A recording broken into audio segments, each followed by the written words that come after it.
എല്ലാവർക്കും ഒരുപാട് സ്നേഹത്തോടെ മിനീസ് കിച്ചണിലേക്ക് ഹാർദമായ സ്വാഗതം. ഇന്ന് ഒരു ബ്രേക്ക്ഫാസ്റ്റ് റെസിപ്പിയാണ് നിങ്ങൾക്ക് പരിചയപ്പെടുത്തുന്നത്. അരിയും ഉഴുന്നും അരയ്ക്കാതെ ഇൻസ്റ്റൻ്റായി പഞ്ഞി പോലത്തെ സോഫ്റ്റ് ദോശയും അതിന് കോംബോവായി സൂപ്പർ ടേസ്റ്റിൽ ഒരു ചമ്മന്തിയും തയ്യാറാക്കാം. രാവിലത്തെ ബ്രേക്ക്ഫാസ്റ്റിന് എന്തുണ്ടാക്കുമെന്ന് ചിന്തിച്ചിരിക്കുന്നവരാണ് നിങ്ങളെങ്കിൽ നല്ല സ്വാദുള്ള ഈ വിഭവം നിങ്ങൾ ചിന്തിച്ചിരിക്കുന്ന സമയം കൊണ്ട് ഉണ്ടാക്കാം. വീഡിയോയിലേക്ക് പോകുന്നതിന് മുമ്പ് നിങ്ങൾ ആദ്യമായിട്ടാണ് ഈ ചാനൽ കാണുന്നതെങ്കിൽ ഒന്ന് സബ്സ്ക്രൈബ് ചെയ്ത് താഴെ കാണുന്ന ബെൽ ബട്ടണിലെ ആൾ എന്ന ഓപ്ഷൻ കൂടി ഇനേബിൾ ചെയ്യണേ. എന്നാലേ നമ്മളിടുന്ന വീഡിയോസിൻ്റെ തുടർ നോട്ടിഫിക്കേഷൻ നിങ്ങൾക്കുടനെ ലഭിക്കുകയുള്ളൂ. അപ്പോൾ ആദ്യം നമ്മൾക്ക് ചമ്മന്തി തയ്യാറാക്കാം. ഇതിന് 6 വറ്റൽമുളകെടുത്ത് അതിൽ നല്ല ചുടുവെള്ളം ഒഴിച്ച് 10 മിനിറ്റ് വയ്ക്കുക. ഇങ്ങനെ ചെയ്യുന്നത് വറ്റൽമുളക് നല്ലപോലെ അരിയുന്നതിന് വേണ്ടിയാണ്. ഇനി വേണ്ട സാധനങ്ങൾ: ശർക്കര, 2 വെളുത്തുള്ളി ചതച്ചത്, 2 വറ്റൽമുളക്, ഇത് ചമ്മന്തി താളിക്കാനാണ്, 1 സവാള നീളത്തിലരിഞ്ഞത്, 1 തണ്ട് കറിവേപ്പില, 1 ചെറിയ കഷ്ണം പുളി എന്നിവയാണ്.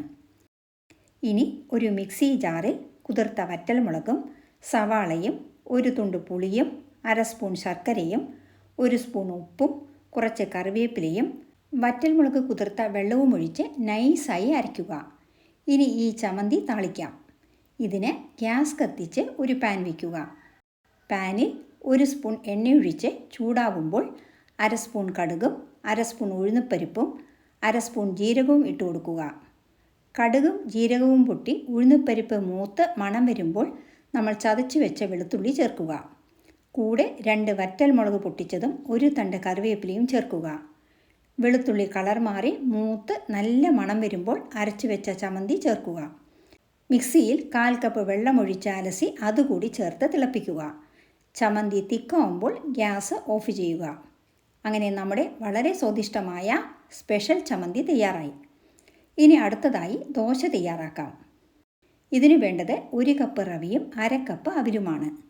1 കപ്പ് റവ ഒരു പാത്രത്തിലേക്കിട്ട് 1 കപ്പ് വെള്ളം കൂടി ഒഴിച്ച് 10 മിനിറ്റ് കുതിർക്കാൻ വയ്ക്കുക. അതുപോലെ 1/2 കപ്പ് അവിലിൽ 1/2 കപ്പ് വെള്ളം ഒഴിച്ച് അതും 10 മിനിറ്റ് കുതിർക്കാൻ വയ്ക്കാം. റവ കുതിർന്നു വരുമ്പോൾ നമ്മൾ ഒഴിച്ചു കൊടുത്ത വെള്ളമെല്ലാം ആഗിരണം ചെയ്ത് റവ കുറച്ച് തിക്കായിട്ടുണ്ടാകും.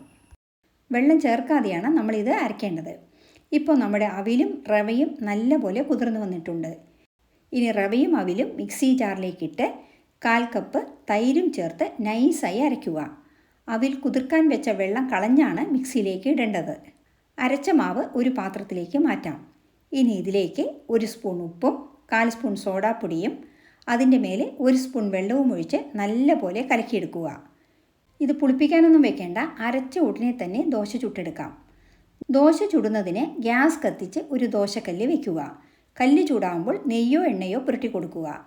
അതിനുശേഷം ഒരു തവി മാവ് ഒഴിച്ചു കൊടുക്കുക. ഇത് അധികം പരത്തേണ്ട, മുകളിൽ 1 സ്പൂൺ നെയ്യോ എണ്ണയോ തൂവാം.